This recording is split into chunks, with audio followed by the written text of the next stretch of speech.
You're not afraid of the dark, are you?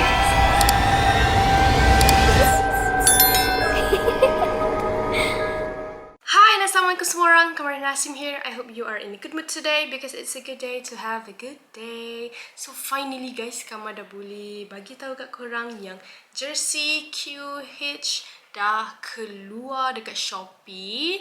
And kali ni design hanya ada satu short sleeve je, tak ada long sleeve kali ni. Kita ada short sleeve dan ini design yang special edition punya sebab Kama combinekan segmen creepy dengan segmen crime. Korang boleh tengok baju dia dekat sini. And warna pun ada satu je iaitu merah dan putih.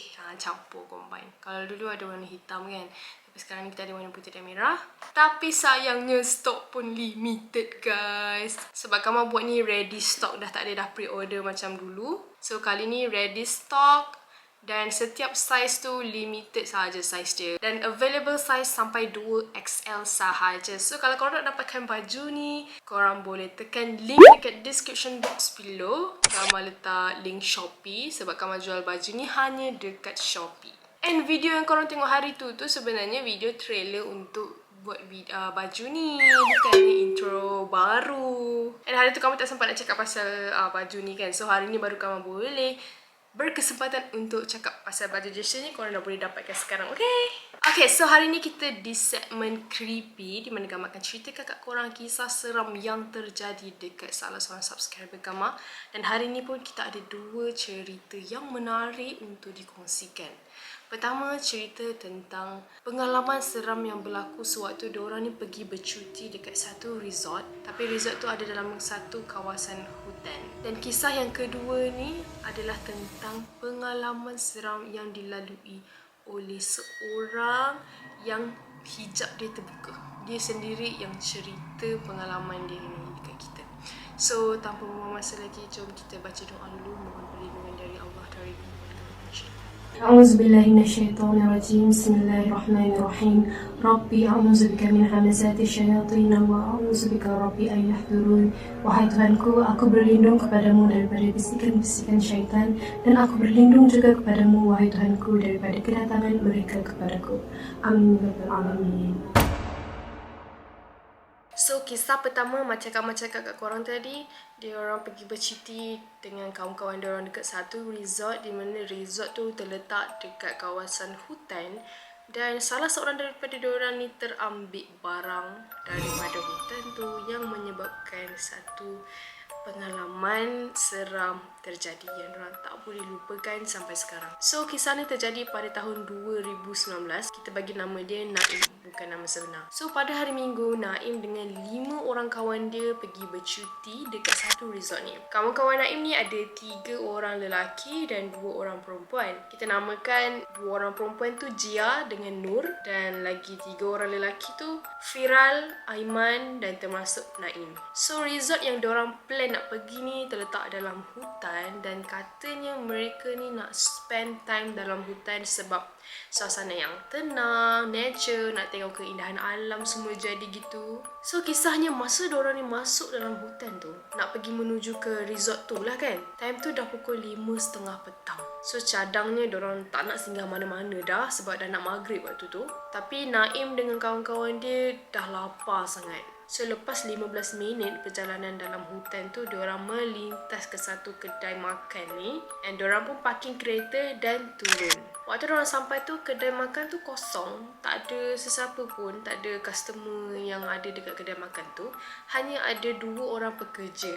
Tapi pekerja tu pun kelihatan dah tua macam makcik dan pakcik. So, masuk je dalam kedai tu, 2 orang pekerja tu pun jemputlah diorang masuk kan. Lepas tu Naim pun bersembang dengan diorang tu. Rupa-rupanya mereka berdua ni suami isteri, pakcik dengan makcik tu. So, masa diorang tengah makan-makan ni, Nur tiba-tiba rasa nak pergi tandas. So, kawan dia perempuan lagi seorang yang bernama Jia tu, dia cakap lah, pergi cepat sikit, kejap lagi kita nak gerak dah. So, Nur pun angguk dan dia pergi ke tandas. Dan tandas tu ada dekat belakang kedai tu je. Tapi dia macam agak ke dalam hutan sikit lah. So lepas 10 minit berlalu, Nur ni masih tak balik-balik lagi. Padahal diorang semua ni dah nak gerak dah, sebab dah nak maghrib waktu tu.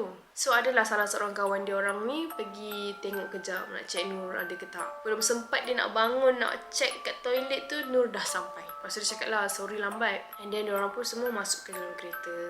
Sebelum diorang ni pergi daripada situ, makcik yang pekerja kedai tu ada pesan dekat Naim tau. Dia kata, nak, lepas ni jangan berhenti ke mana-mana. Terus saja menuju ke destinasi kamu. Jaga itu 2 anak perempuan. Lepas tu Naim macam pelik lah kan, kenapa makcik ni nak cakap macam tu? So dia fikir, oh yelah sebab dalam hutan kot, takut sesat ke apa kan. So dia pun macam iyakan je apa makcik tu cakap. Lepas tu diorang ni pun sambung lah perjalanan ke resort tu. Dan masa dalam kereta, tiba-tiba Jia cakap yang badan Nur ni tiba-tiba panas. Sebab dia duduk kat sebelah Nur, so dia rasa haba daripada badan Nur tu. Dia cakap, Nur kau ni demam ke? Tapi Nur kata, aku okey je. Cuma pening sikit lah. Mungkin sebab aku mabuk kereta kot, lama sangat dalam kereta. So bila Nur cakap macam tu, semua orang yang lain-lain ingat tak ada apa-apa lah. Tapi Jia ni je rasa macam Nur ni demam. Sebab dia rasa panas sangat. Sampailah dah pukul 8 malam, barulah diorang tiba dekat destinasi diorang, iaitu dekat resort tu. Selepas check-in, dah selesai semua, diorang pun masuklah ke dalam resort. Yang dalam resort tu ada 3 bilik. 1 bilik untuk Naim, 1 bilik untuk Firal dan Aiman, dan 1 lagi bilik untuk Nur dan Jia. So masa diorang tengah kemas-kemas barang apa semua dalam resort tu, Naim perasan yang Nur tak ada dekat dalam. Sebab dia takutlah ada salah seorang hilang kan. Lepas tu dia check kat luar, rupa-rupanya Nur tengah duduk dekat kerusi luar. Ada 1 kerusi kayu lah dekat sebelah resort diorang ni. So Naim datang dekat Nur, dia tengok Nur tengah pegang 1 barang macam batu. Tapi yang peliknya, batu tu selalunya kita nampak batu ada hitam kan, warna coklat. Tapi ni batu yang berwarna kuning dan dia sangat cantik. Dia memang tak nampak macam batu biasa. Lepas tu Naim terus tanya si Nur ni, weh, kau dapat dari mana batu ni? Ni bukan batu biasa ni. Tiba-tiba Nur ni terus bangun. Lepas tu dia marah si Naim ni. Kau ni kenapa? Ni barang aku, jangan sentuh. Dah lah, aku nak masuk. So Naim terkejut dengan apa yang Nur cakap tadi. Macam, relax lah. Batu je kot, aku bukannya nak ambil sangat pun batu tu. Sebab itu first time Nur tiba-tiba marah. Sebab setahu Naim, Nur ni orang dia pendiam.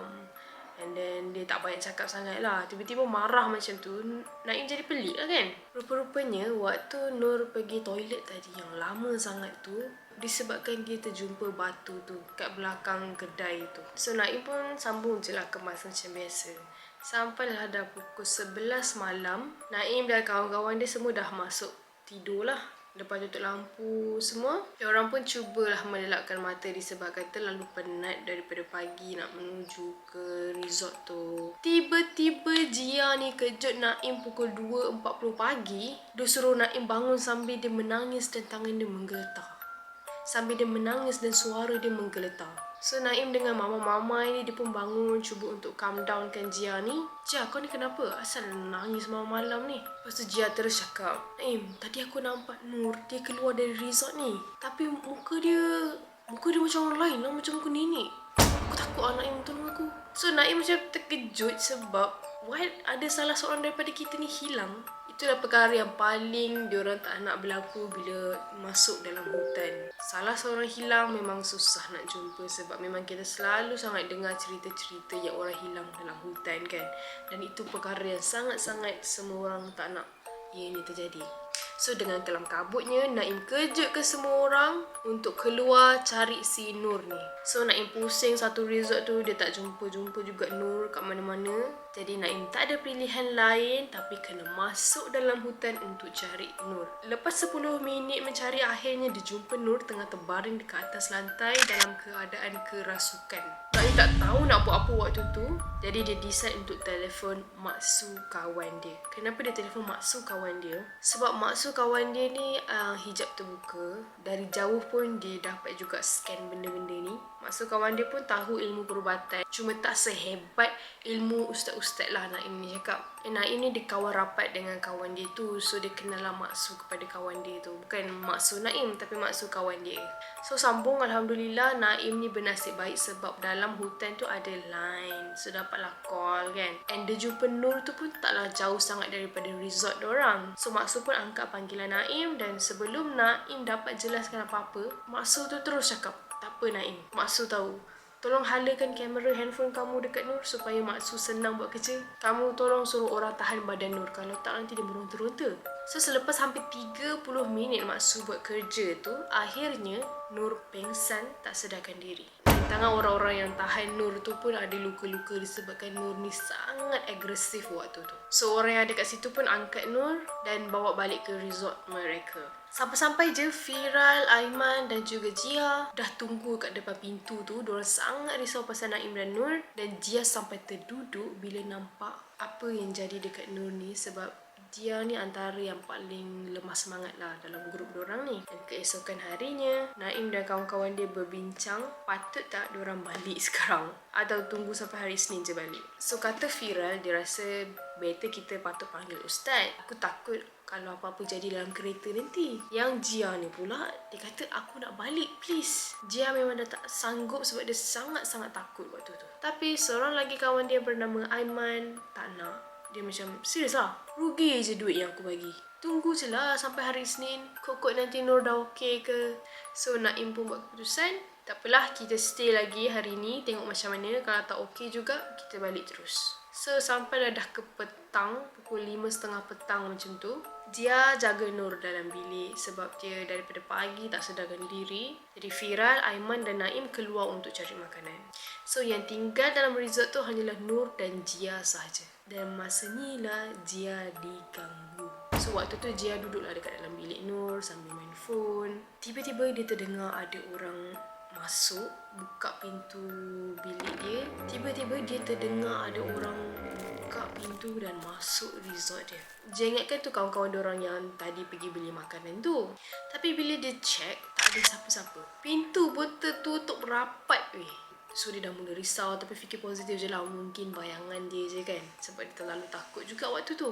So selepas 10 minit tak dengar dah bunyi orang buka pintu tu. Tiba-tiba terdengar pula orang buka TV. So dia rasa macam tak sedar hati dah. Tapi dia kuatkan diri juga untuk pergi periksa. Dan punyalah terkejut bila dia nampak remote TV tu boleh terapung. Dan belum sempat dia nak buat apa-apa, tiba-tiba pintu tertutup kuat dari belakang dia. Dan itu adalah pintu bilik Nur. So sekarang ni Nur ada dalam bilik tu dalam keadaan pintu terkunci dari dalam. Jadi waktu tu dia sangat-sangat panik. Dia buka-buka pintu, dia cuba tendang, dia cuba macam tumbuk apa semua tapi tak terdaya. Sampailah tiba-tiba ada orang cekik dia daripada belakang. Lepas tu dia terbangun dari mimpi. Rupanya dia mimpi sampai remote dia terapung lah. Ada orang cekik apa semua, pintu terhempas, terkunci, semua tu mimpi. Tapi dia rasa sangat real sebab benda tu macam berlaku waktu tu. Bukannya malam, bukannya pagi tapi waktu yang sama petang. So lepas beberapa minit kawan-kawan dia pun dah balik daripada kedai makan. Lepas dia makan-makan dan tengok TV, Alhamdulillah tak ada benda pelik yang berlaku. Tapi gangguan bermula pada tengah malam, kira-kira jam 11.50. Time ni Naim dengan member dia semua dah nak tidur lah. Dan Naim sebenarnya takut nak tidur disebabkan kejadian semalam. Tapi lepas dia baca doa apa semua, Alhamdulillah lah dia dapat tidur. Dan malam tu dia mimpi juga. Ada dapat satu mimpi juga. Dia terbangun dan dia ada dekat sebelah tandas. Tapi tandas tu dalam hutan. Dia tak tahu dia dekat mana. Dia nampak ada satu lembaga ni makin lama makin dekat ke arah dia. Dan Naim describe yang waktu tu mimpi dia ni, dia tak dapat nak bergerak langsung dalam mimpi dia. Cuma mata dan fikiran dia je yang boleh berfungsi waktu tu. Dan lembaga ni makin dekat sampailah dia berhenti betul-betul depan Naim.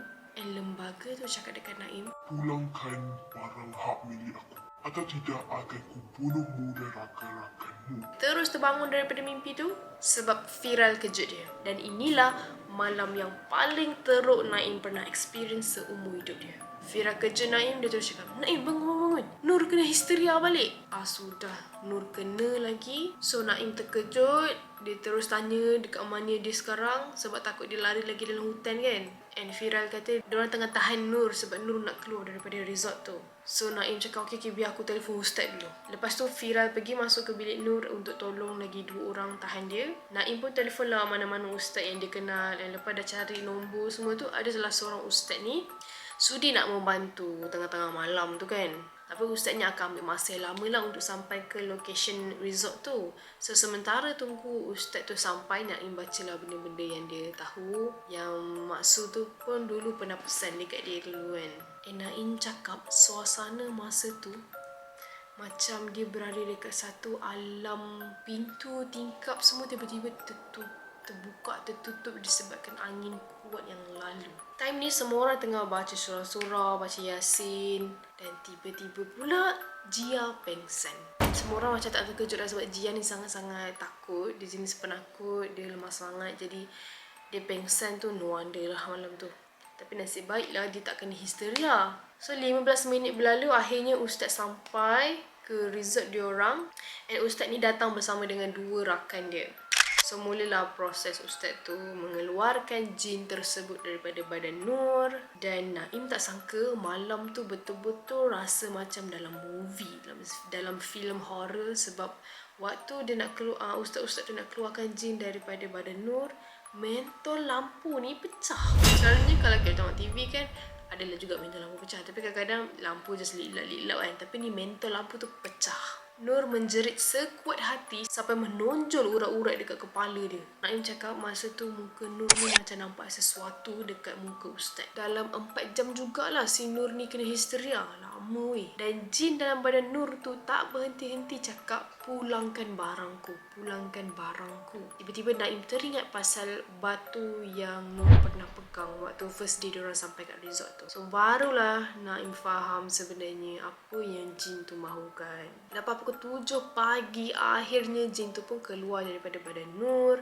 Dan selepas 6 jam daripada pukul 2 pagi, Naim dengan kawan-kawan dia ni tak tidur. So lepas selesai semua benda tu, barulah ustaz tu buka cerita kat diorang ni. Ustaz tu cakap Nur ni sebenarnya terambil barang kesayangan jin tu. Sebab tu dia marah. Jin apa yang merasuki Nur ni ustaz tak bagi tahu. Dan Naim pun tak tanyalah, dia tak nak ambil tahu waktu tu. And petang tu Naim dan kawan-kawan dia balik. Warga Nur pun bawa Nur ni pergi berubat. Dan Alhamdulillah sekarang dia dah sihat. Cuma hijab dia terbuka kesan daripada kerasukan tu. Dia dah start boleh nampak benda-benda yang dia tak nak nampak. Dan Naim kata bawa berubat pun tak dapat nak tutup sehabisnya hijab terbuka tu. So apa yang pemilik cerita ni nak kongsi kat kita adalah jangan kutip benda-benda yang tak patut dari hutan. Yang even daun sekalipun jangan.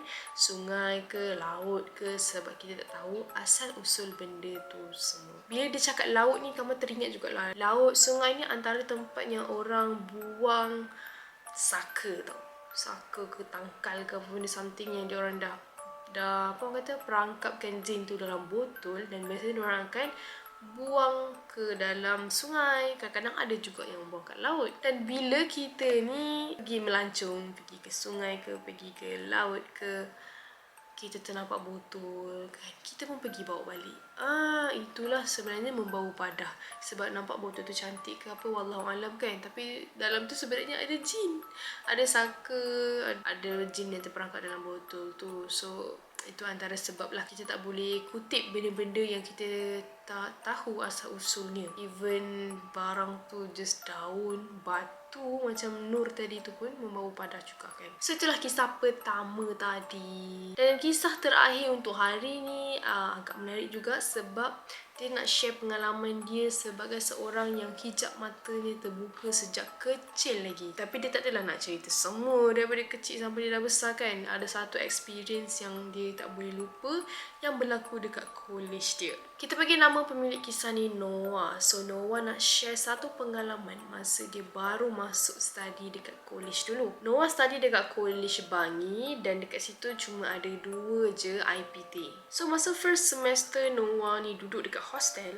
Hostel Noah ni jauh sikit dengan kampus dia. So tak semeriah hostel dekat IPT yang lain. Noah duduk dekat blok B tingkat 1 bilik 141. Dan hostel Noah ni tingkat yang paling bawah, kiranya diorang panggil level G. Dan tingkat atas sekali diorang panggil floor 4. Tingkat 4 tu dikosongkan kononnya untuk tujuan membaik pulih. Dan macam cakap tadi, Noah ni sebenarnya boleh nampak makhluk yang tak semua orang boleh nampak. Dan bila masuk tempat baru, memang Noah akan rasa tak sedap badan. Tapi Noah just ignore je lah kalau benda tu berlaku sebab dia dah biasa. Masa first 2 minggu dia masuk tempat baru tu, dekat situ Noah kata memang ada nampak benda tu, tapi dia dah biasa sebab daripada kecil lagi dia dah ternampak benda-benda tu semua. So dia just buat ignore je lah. Tapi bila dah start pertengahan minggu, Noah dah mula stres dengan kerja, homework, assignment. So bila dia dah start stres kan, benda-benda tu memang lebih mengganas weh. Dia macam lagi nak mengganggu si Noah ni. Sukalah benda tu kan. Memang bila kita tengah stres, waktu tu kita tengah lemah. Dan bila kita tengah lemah, waktu tu lah dia orang nak attack kita. So ada satu malam ni Noah terpaksa tidur seorang-seorang. Noah ni jenis yang suka duduk dalam gelap. Dan bilik Noah ni gabung tandas dengan bilik sebelah. So diorang share satu toilet lah. Noah ada seorang kawan kat bilik sebelah ni. Dan kawan dia tu agak penakut sikit. Macam kalau ada orang cerita pasal kisah seram je, dia orang pertama yang akan lari. So kadang-kadang kalau malam-malam tu dia pergi toilet, memang kawan dia tu akan buka pintu toilet Noah sebab dia takut. And Noah ni jenis yang tak tidur malam. So nak dijadikan ceritanya, malam tu Noah memang completely seorang. Bilik sebelah dia pun kosong sebab dia balik. Dan sebelum tidur Noah akan study sikit lah. Lepas dia study, dia baring atas katil. Tapi dia just baring, bukan tidur. Sebab Noah ni sebenarnya ada insomnia. Dia susah untuk tidur malam. Jadi apa yang dia buat waktu baring tu, dia main game. So tengah-tengah main game, Noah perasan yang loker besi Noah, tempat letak baju dia tu, bergegar. Loker tu bergegar weh. Time tu Noah cuba husnuzon, angin.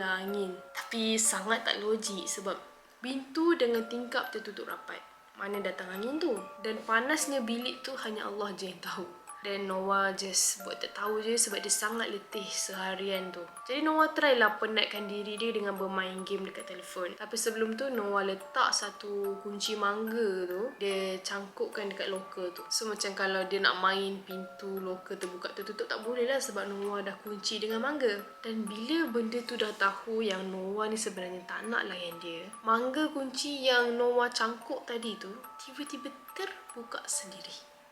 Dan benda tu jatuh ke atas lantai. Tapi tu Noah dah macam start rasa marah tau. Bukannya takut, tapi dia rasa marah. Sebab dia dah daripada kecil kan dia hadap benda ni. So Noah dah rasa macam menyampah. Tapi dia still tak angkat kepala untuk tengok apa benda yang ada dekat loker tu. Sebenarnya loker tu berdepan je dengan katil dia. Tapi Noah tak tahu macam mana malam tu dia boleh tertidur. Lepas tu Noah terbangun sebab lampu toilet tu terbuka. Dia kan jenis yang nak tidur kena tutup semua lampu. So memang kena keadaan totally blackout.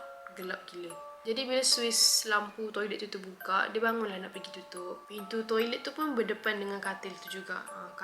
Pintu toilet, lepas tu sebelah ni ada loker, sini katil dia. Waktu Noah nak tutup tu, tiba-tiba dia terdengar macam dekat bilik sebelah dia ni, ada orang tengah berjalan. Macam mana dia boleh dengar sebab dinding tu tak adalah tebal sangat. Dan kadang-kadang kalau bilik sebelah dia ni tarik kerusi ke, buka YouTube ke, memang dengar. So waktu tu dia dengar ada orang masuk bilik kawan sebelah ni. Saya tahu dia bilik sebelah ni pergi balik kampung. So Noah tergerak hati nak pergi buka pintu toilet bilik sebelah dia tu. And bila dia buka, tak ada orang. So waktu tu Noah dah start rasa takut sikit lah. Noah ni sebenarnya susah lah nak rasa takut sebab daripada kecil dia hadap benda tu. Dan Noah kata lagi takut nak tengok result exam daripada tengok muka benda tu. Cuma kali ni Noah rasa macam perasaan takut tu lain macam sikit. Dia hadir tiba-tiba. So Noah macam biasa, dia buat tak tahu dan dia just masuk bilik dia balik, lock pintu toilet dan tutup lampu toilet. Noah baring balik dan cuba tak nak fikir benda-benda tu. Tapi lepas beberapa minit, dia dengar lagi sekali yang loker dia macam tengah bergegar, seolah-olah ada benda tengah panjat loker dia dan bertinggi atas tu. So Noah still dia keraskan kepala dia, tak nak tengok, tak nak pergi usah lah apa benda yang tengah bertinggi atas tu kan. Dan dia cakap dengan tegas, baik kau berambus sekarang, aku tak ada masa lah nak main. Waktu tu Noah dah rasa sangat-sangat penat. Dia dah rasa mental sangat dengan benda-benda tu. And malam tu Noah tak tahu apa sebenarnya yang berlaku kat badan dia. Mungkin dia tertidur dan mungkin juga dia tak tidur sebenarnya. Sebab waktu azan subuh, hostel Noah ni memang dekat dengan masjid. So kalau setiap kali azan tu memang kuat gila tau. Bila azan subuh je, Noah macam baru tersedar Dia tak tahu pun bila masa dia tidur, tapi dia macam tersedar. Dan bila dia sedar tu, dia betul-betul ada dekat tingkat 4. Ui, daripada tingkat bawah sekali ke tingkat 4 weh. Tapi time tu, dia dekat tingkat 4 tu dalam keadaan berdiri tau. Dengan kaki ayamnya, tak pakai slipper, tak pakai kasut. Dan masih lagi pakaian baju tidur malam tadi. So Noah tak fikir panjang, dia terus turun dan masuk bilik dia. Tengok-tengok je, pintu bilik Noah tu terbuka luas. Noah terus mandi and solat subuh. Lepas tu dia duduk atas katil. Dia cuba fikir, kalau aku memang sedar nak pergi tingkat atas, keluar bilik apa semua tu, confirm aku akan tukar baju. Tapi kenapa aku masih pakai baju tidur? So dia kuat mengatakan yang sebenarnya dia sendiri yang pergi berjalan ke tingkat 4 tanpa dia sedar. Orang kata apa, macam mengigau waktu tidur kan. Dan sejak daripada tu, setiap kali azan subuh je, dia tersedar. Sebab dengar suara azan tu kan, mesti dia ada dekat tingkat 4. Dalam keadaan berdiri, dan benda ni sangat memenatkan sebab bila dia tersedar tu, dia rasa sangat lenguh sebab dia berdiri terlalu lama. Dan benda tu kerap terjadi berhari-hari sepanjang Noah ni stres dengan exam dia tu tau.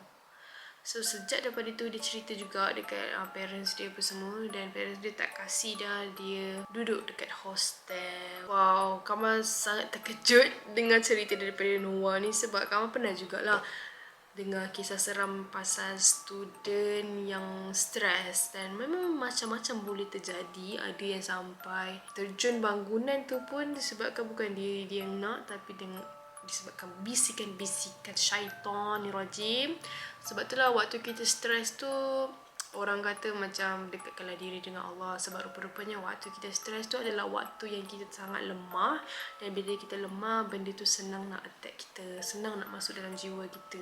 Betul lah juga tu kan. Tapi cerita ni agak seram sebab macam kita tiba-tiba ada dekat tingkat atas. Tingkat 4 tu tak ada orang langsung weh, tak ada orang. Dan katanya ditutup sebab nak baik pulih. Tapi sebenarnya baik pulih tu dah bertahun-tahun lamanya. So Kamal rasa dia just nak cakap, nak tutup satu cerita yang berlaku dekat atas. Mungkin tingkat 4 tu tingkat yang paling keras. Tapi untuk sedarkan hati student, dia cakap ditutup untuk baik pulih. Padahal dah bertahun-tahun tak ada seorang pun naik atas untuk buat renovation ke apa.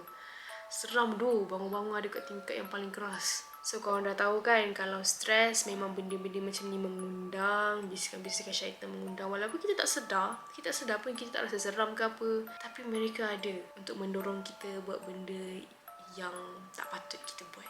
Dan Kamal agak tersentuh di sini sebab Noah kata dia selalu tengok video Kamal sebab dia rasa macam budak macam dia ni tak mengarut. Sebab ada sesetengah orang kan tak percaya kalau ada orang ni jenis yang boleh melihat, boleh nampak benda tu.